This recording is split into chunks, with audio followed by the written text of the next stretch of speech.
too. Okay, should we call the meeting to order? Take a roll call. Yes, Tom Duster. Tom Duster's here by remote connection. Roger Lang, Here. Renee Davis, Here. Dan Wolford, Here. Scott Holwick, Here. Ken Houston, Here. Wes Lowry, Here. Kevin Bowden, Here. Alex Merklin, Here. Hope Bartlett, Here. Nicole Halpin, Here. Chris Huffer, Here. and Heather McIntyre is here. Councilmember Chris, Present. and Chair, you have a quorum. Okay. I assume you're in charge. So yeah, what I would like to do is start by opening up the floor for nominations for the election of chair for the next water board year. Dan? If there are no objections, I move that we maintain the same officers as current. Do both at once if you like, sure. Is there any other nominations? Hearing none, I'll move that we close the floor for nomination. Okay. Do All we have a right. second? Yeah. Do we have a second for that? You'll keep them open. We'll just sit here and look at each other. It's all. I don't know if I should. I'll second. Sure. Okay. All right. So then, all in favor of remaining the same chair and vice chair for another year, signal by saying aye. Aye. Opposed? Aye. Okay. Then that carries unanimously. So, Okay. Roger, I'll turn it over to you then. Okay, all right. Going to approval of previous month's minutes. Any questions or comments about last month's minutes? Concerns? Is there a motion to approve them? I'm not doing another motion. I would make that motion to approve the minutes from the July 21st, 2025 Water Board meeting. Second? Sure. Second. Jump in there, Renee. Sure. Okay, all in favor, say aye. Aye. Opposed? Okay, thank you. Kevin, you want to do a water status report? There is no water. There is no water. So the water status report is bad. I Very guess. short. Jeez. It's dry out there. Anyway, 8 a.m. this morning, the flow at St. Ring at Lyons was 30 CFS. The historic average, 125-year historic average is 125 CFS. So currently this column of St. Ring is the Palmerton Ditch, and with a priority date of 1865. The column on the South Platte is Lower Latham with a priority date of 1881. Rough Price, Button Rock Preserve stopped spilling last week. And we're currently down about a tenth of a foot with 16,177 acre feet in storage. Union Reservoir is a gauge height of 24.2 or approximately 10,107 acre feet. That's down 2,600 acre feet, which is approximately 80% full. Basin reservoirs at the end of July were approximately 75% full. Last year at this time, they're about 80% full. Did Union get above 80 this year at all? Yeah. No, it's about right at 80. That's about where we stopped. Got a lot more water in there than I thought, so it's good. Okay. Any questions from Kevin? All right, thanks, Kevin. I did notice that Macintosh is very low, or seemingly low. Maybe that's not very low. Yeah. I think we're down a little bit, but 2 feet on that, 2 to 3 feet maybe. That's pretty significant. The reservoir is really shallow. It's only like 13 feet deep, but it's. I noticed that people were trying to take their boards in, and they just up to their ankles. Continue to wade. Yeah, they go out a long ways before they actually start paddling. But yeah, it's also one of our more junior reservoirs, so it's a little bit harder to fill. You could try to get a little bit in there.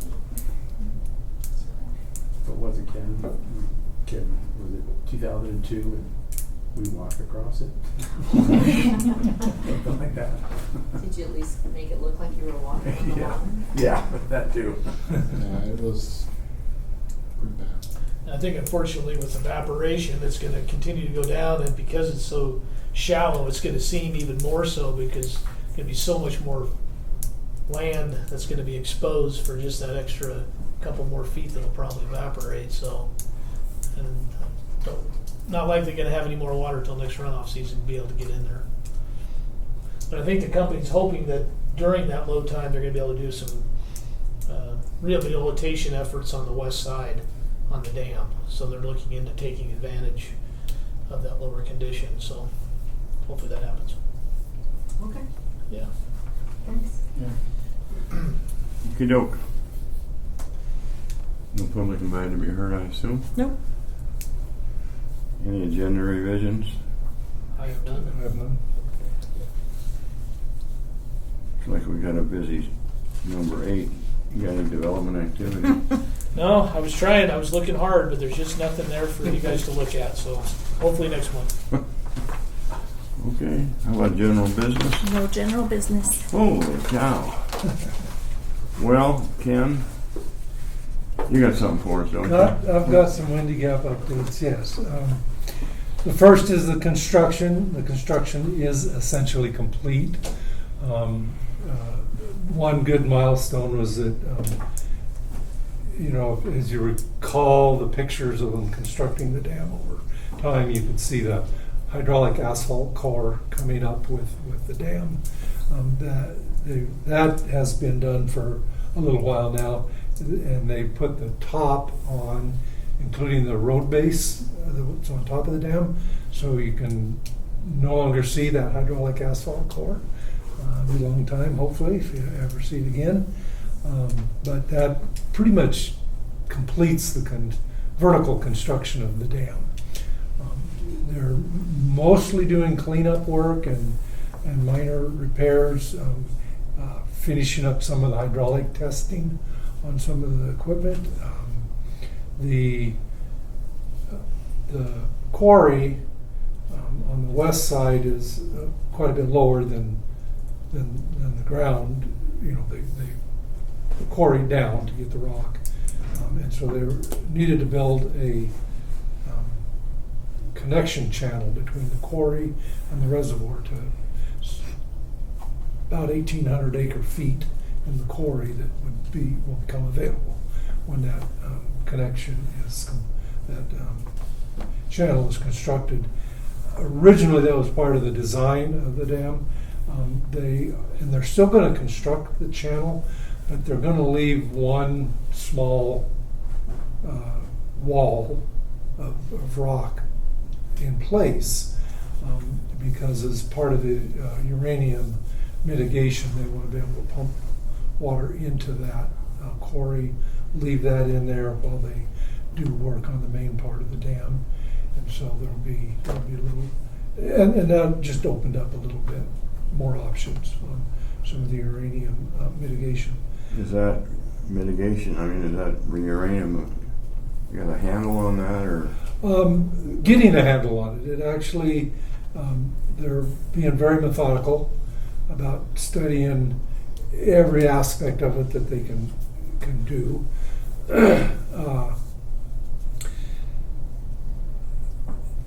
Obviously, we won't know exactly until the reservoir's filled and we continue to test for uranium. Right now, they're going to move right now, the current plan, but there's about at least 2 to 3 weeks before all the studies will be done and all the mitigation planning will be done. So Northern's trying hard not to jump the gun and say what they're going to do and how they're going to do it until all the studies are done, but there's a lot of people that really, well, tell us right now. So it's it's human nature. You want an answer right now. I get it, but there's still, I would say, we're hoping to have most of the study done and all the recommendations at our September participants committee meeting, which is the day after Labor Day, so the first week of September. So we'll hopefully out of that meeting we'll get a better handle on what's going to happen. Although it will take some time, maybe upwards of 6 months to a year, to really get a better understanding of how it all is all going to work. The current kind of plan that's kind of thrown out there right now is that they'll move the water that's in the cofferdam into the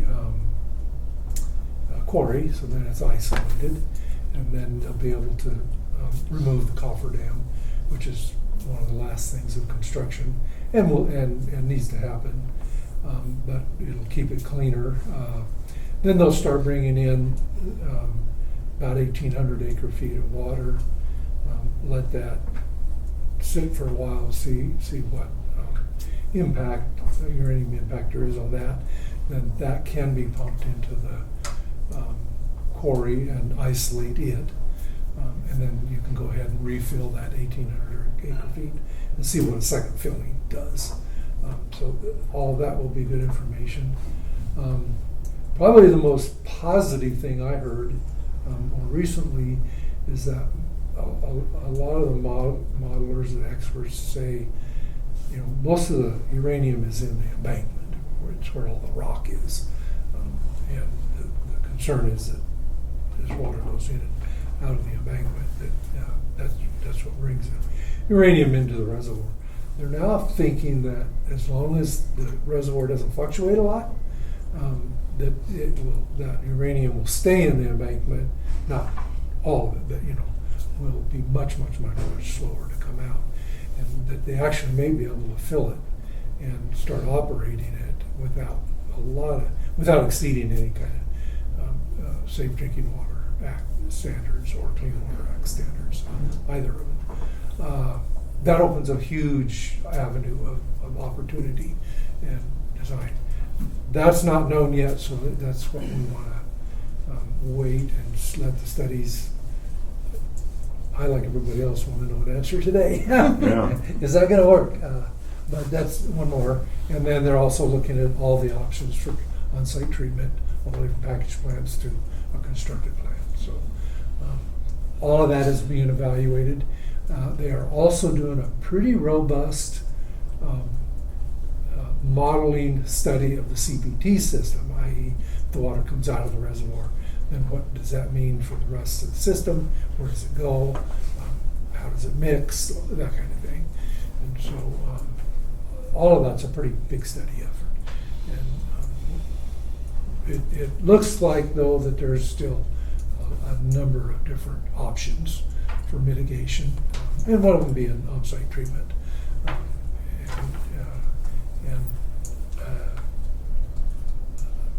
Operational criteria at the start of operation of the project to minimize the impact of the uranium.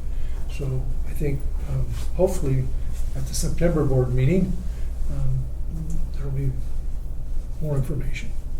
Well, down the line as that water hits a water treatment plant, I imagine there will be testing done there also to see There will. if it's gotten down that far, or, Yeah. and what the quantity of it is, if there's anything. Yeah.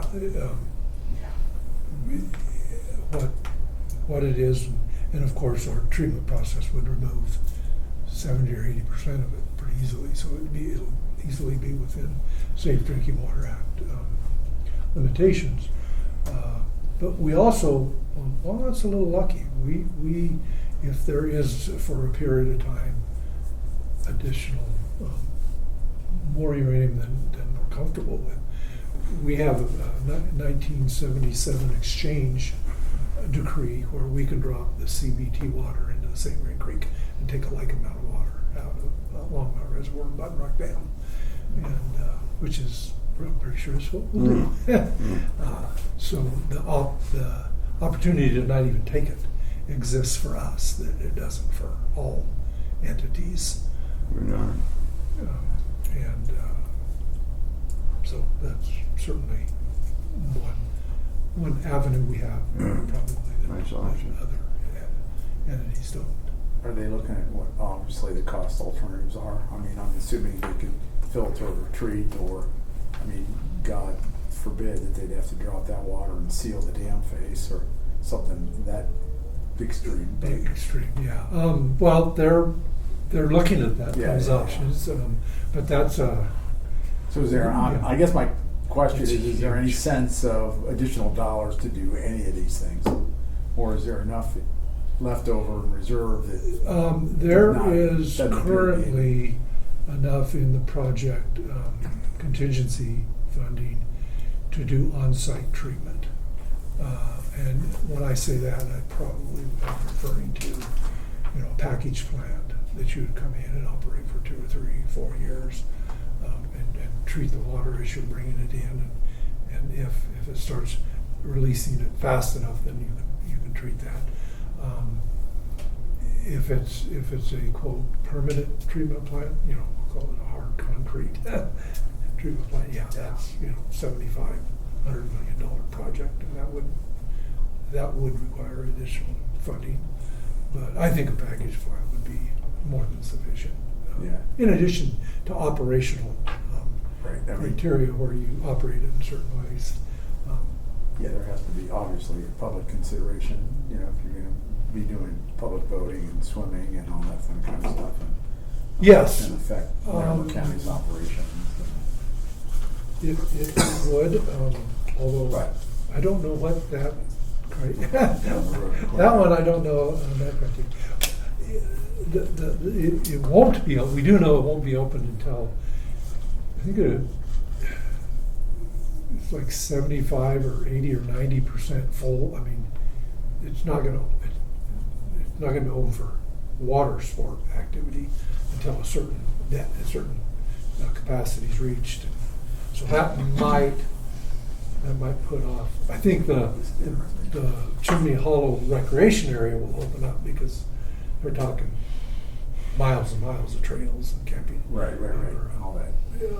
Other activities, they certainly can open. But yeah, the aquatic on reservoir activities can't start until a certain time.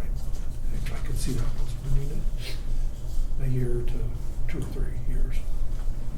But yeah, I mean, it's honestly real good news. I mean, the project's essentially done. And Costs come out fairly. the costs are within the contingency budgeted. So we aren't looking at a cost increase of any kind at this point, which is pretty good Oh, yeah. considering where we are. And we're essentially done with the project. So I think it's looking good right now. And we'll tackle the remaining issues over time and hopefully have some water. We do have some pumped Windy Gap water that from last spring that we can, of Longmont's, that we can put in there. So, we'll actually have water in the reservoir, Windy Gap water in the reservoir this year, this coming water year. And that's good. Yeah. It's good news. So. More to come. Yeah. How long ago did this start? Chimney Hollow. The first, it really started as a study to, anytime you try to, you have to get a federal permit, you gotta study different sites. So the first siting study was 1999. Been at it 26 years. Yeah. And in reality, when Mayor Price went over and filed for the water right for the Windy Gap project, even back then, the theory was we were going to build, at that time, a reservoir on the west slope. And so it was actually, the filing for a storage reservoir goes back to 1967. But this particular effort started in 1999. It takes a while. Yeah, but any other questions? Ken?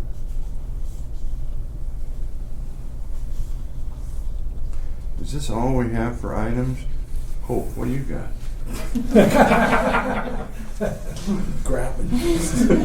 Kind of searching for Oh, more meat in the agenda.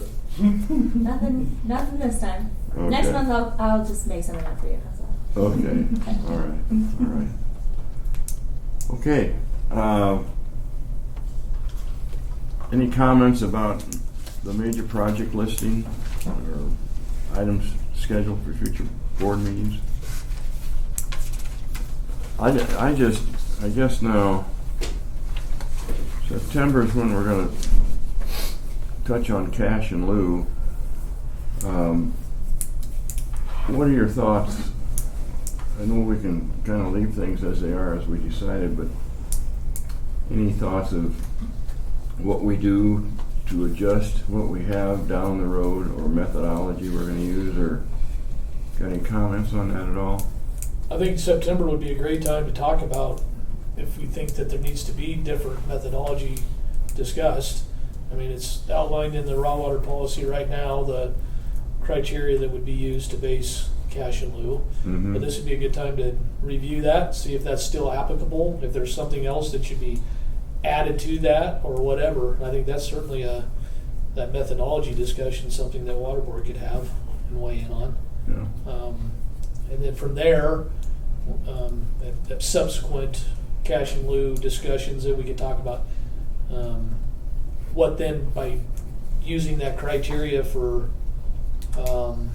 determining what cash in lieu is, and we can start looking at numbers. But I think just to talk about if there's other things. I know Renee talked about some kind of factor that might be appropriate, an adjustment or something, and that certainly should be discussed and vetted out. And so yeah, I think that's what I envision September's cash in lieu meeting being, just talking about maybe what's currently out there in terms of as it's spelled out in the policy, and what else might want to be considered. Yeah, I think it'd be a good dig into it. Yeah. Since things are going to change. Tom, you got any thoughts about cash in lieu discussion next month? No, I thought I liked Wes's approach, just kind of discussions about methodology and how best to move forward. It seems like it's off schedule, I suppose, to make any kind of decisions about increases or what have you, but I do think that the methodology discussion is needed. So. Okay. Anybody else? No, I think that's a good idea, because we're going to have to use something down the road, so we might as well kind of see where we go from there, or what your thoughts are. Okay. Okay. Informational items. Just a reminder that next month's meeting is going to be on the 4th Monday, September the 22nd, instead of the 15th. Okay. And we talked a little bit cash and lieu and future water board agendas, if there's anybody have any comments about that. Just said one about future agenda items, and I don't know where this will end up, but given the state's budget shortfall and the focus on special sessions and trying to figure out how we're going to allocate revenues and projects and so forth, that you guys have any sense that there's any, I don't yet have any sense that there's any substantial impact to water projects. I'm wondering if that's a topic that we want to think about at some point before the legislative session kicks in January. But we have 90, 120 days, and I know there's some pre-work going on in that community. So I just like to throw that out there. I think it'll be an interesting session because of that shortfall. You got any thoughts about where something like that might head water-wise? No, I really don't. I mean, it's good horse trading, right? I mean, there's extra dollars that have been allocated to water projects that may get unallocated. Yeah. Right? So I don't know what that means to water projects in general. I certainly don't know what that means to our water projects or things that we are concerned about or interested in, right? So it's kind of two steps removed, but I think there'll be some recommendations to steal some money from water allocated water dollars. I wouldn't want to say anything at all because it just give an idea for the legislature Right. to go after. But there's people out there looking for. I can tell you the last time there was this kind of a budget shortfall, one thing the legislature did do was pulled some of the money back from the Colorado Water Conservation Board's Yep. loan program. That program gets a little bit of money every year.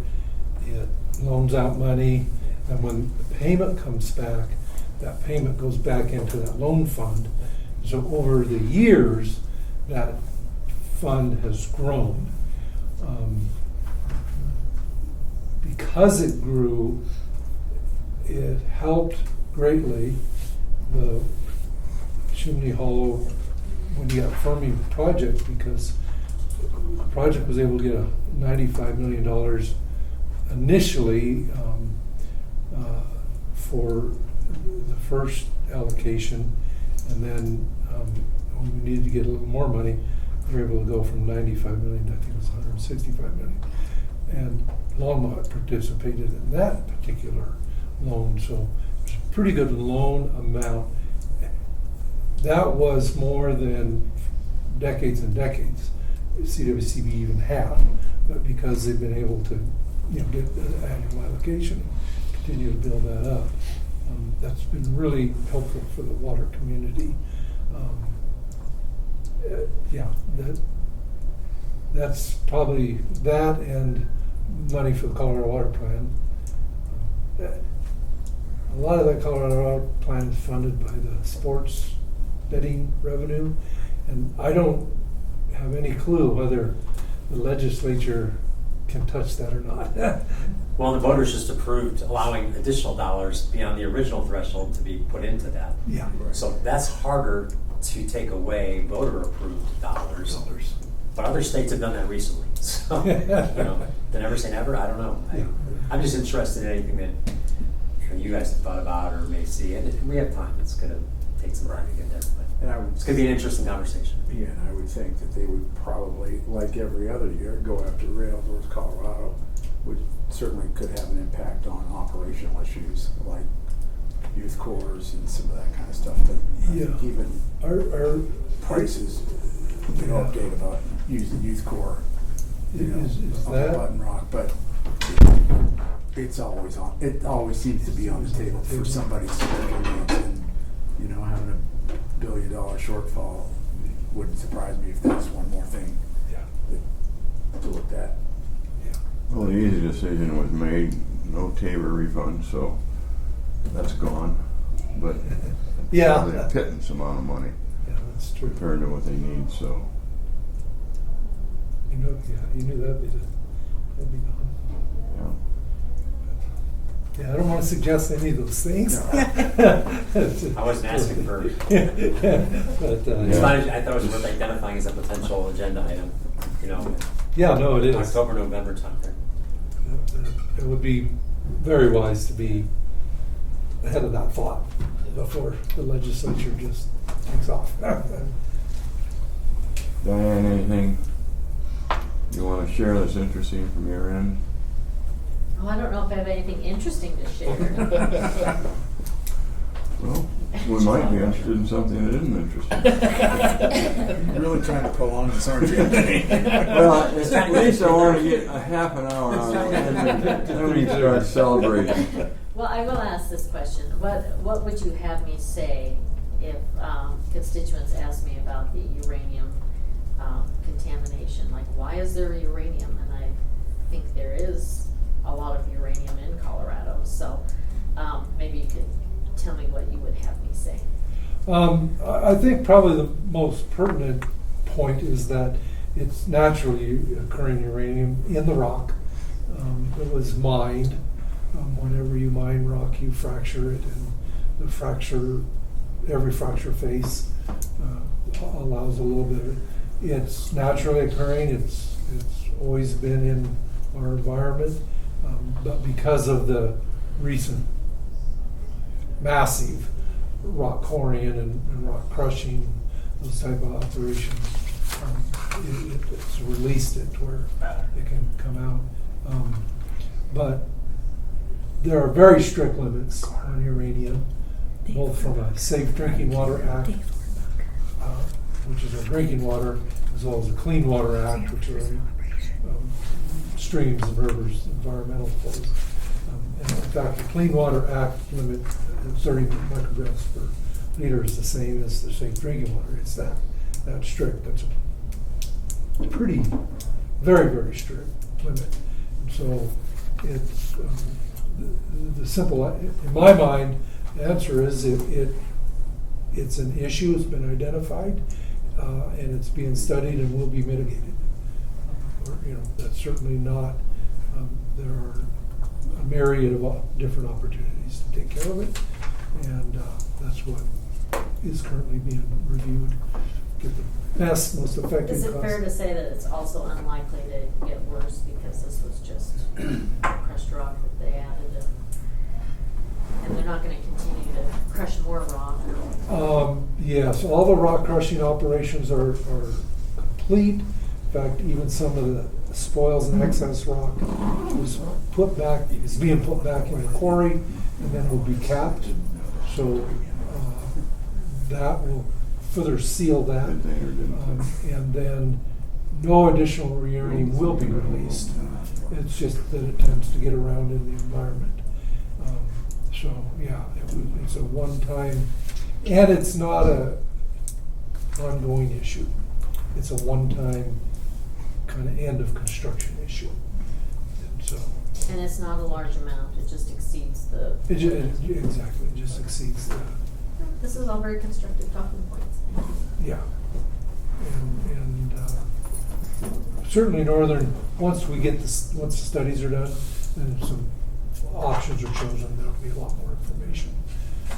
And I honestly, most people, I would suggest that they go to Northern's webpage and review their public information sources, because maybe you are, but none of us are experts on uranium and treatment of it, and all the issues that they're getting the best minds in the business working on it. And so I don't want to say something that when I know they have the experts working on it. Given the number of participants, it makes more sense to have a common set of talking points than individually customizable created ones that maybe stray a little bit. Mm-hmm. So I think Northern's communicating. I think so, yeah. Yeah. That'll be. Thanks. Anybody else? Is there anything down at the end of the room there? Nothing. It almost feels like we're kind of in a day of mourning or something. What? We're going to have a big loss here or something. Is that what's going on? Everybody's so sad around here. You're making things tough on us, Ken. Well, okay. With that, I'm gonna adjourn the meeting. So, meeting adjourned. We'll move on to what's the next step.